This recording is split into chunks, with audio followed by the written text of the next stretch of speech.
उत्तराखंड की सियासत की चुनाव की वो रवायत इस बार भी बरकरार रही, जिसमें उत्तराखंड की जनता पार्टी तो जिता देती है लेकिन मुख्यमंत्री को हरा देती है। और अभी भी ऐसा ही हुआ। प्रचंड बहुमत मिलने के बाद भी भारतीय जनता पार्टी एक बड़े परीक्षा के भंवर में फंस गई है। उसे अपने मुख्यमंत्री के लिए किसी एक नेता का चयन करना है और वजह यह है कि पार्टी को बहुमत तो मिला, लेकिन जिस युवा चेहरे पर पुष्कर धामी पर चुनाव लड़ा जा रहा था वो अपनी विधानसभा खटीमा से चुनाव हार गए हैं और चुनाव भी वो 7,000 से भी ज़्यादा वोटों से हारे हैं। इसकी आशंका पहले ही थी। तमाम प्रयास किए गए।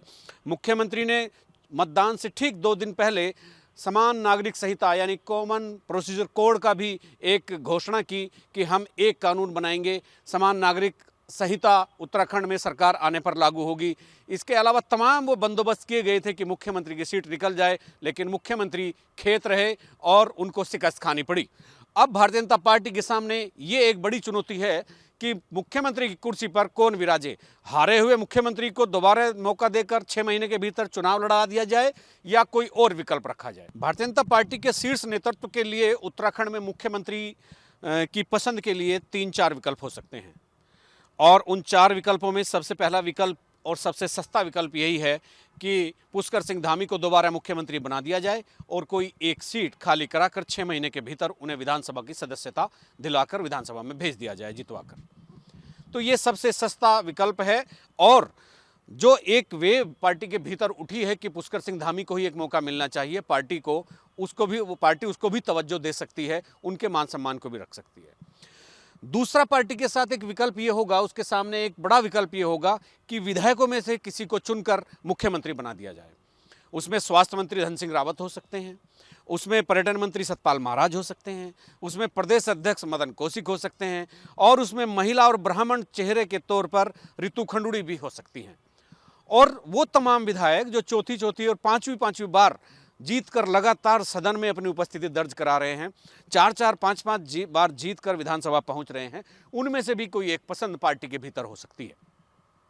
तीसरा एक विकल्प, भारतीय जनता पार्टी के पास सांसदों के बीच से किसी को मुख्यमंत्री बनाना होगा, लेकिन इसके भीतर 2 विकल्प हैं। एक तो केंद्रीय रक्षा राज्य मंत्री अजय भट्ट या रमेश पोखरियाल निशंक जो हरिद्वार से सांसद है, दोनों में से किसी एक को मुख्यमंत्री बना दिया जाए और किसी विधानसभा सीट से चुनाव लड़ाकर उनको विधानसभा भेजकर उनकी सदस्यता बरकरार रखी जाए। लेकिन दोनों में एक पेच होगा। अगर दोनों में से कोई एक बनता है तो एक नहीं, पार्टी को 2-2 बाई इलेक्शन से गुजरना पड़ेगा।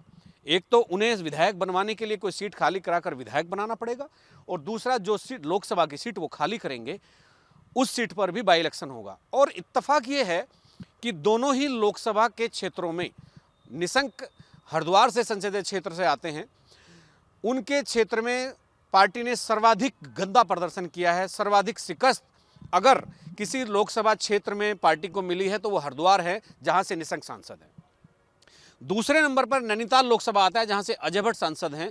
वहां भी पार्टी ने बेहद खराब प्रदर्शन किया है। उधम सिंह नगर में खुद मुख्यमंत्री हार गए और बाकी की तो बात ही छोड़ दीजिए। और इसी विकल्प के भीतर जिस दूसरे विकल्प की मैं बात कर रहा हूं, वो दूसरा विकल्प ये है कि राज्यसभा सांसद अनिल बलूनी, पार्टी उनको मुख्यमंत्री बना सकती है। उनकी जगह पुष्कर सिंह धामी राज्यसभा जा सकते हैं, जो बचा हुआ 2 साल का टेन्योर है।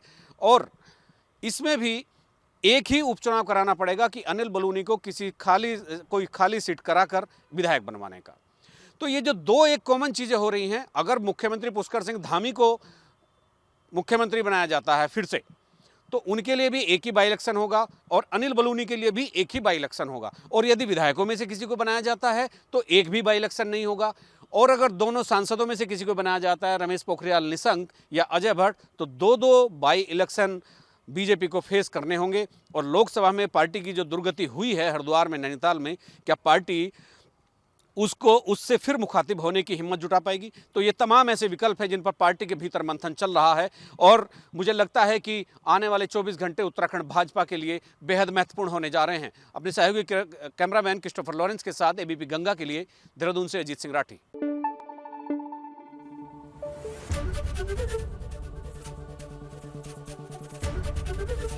एबीपी गंगा, खबर आपकी, जुबान आपकी।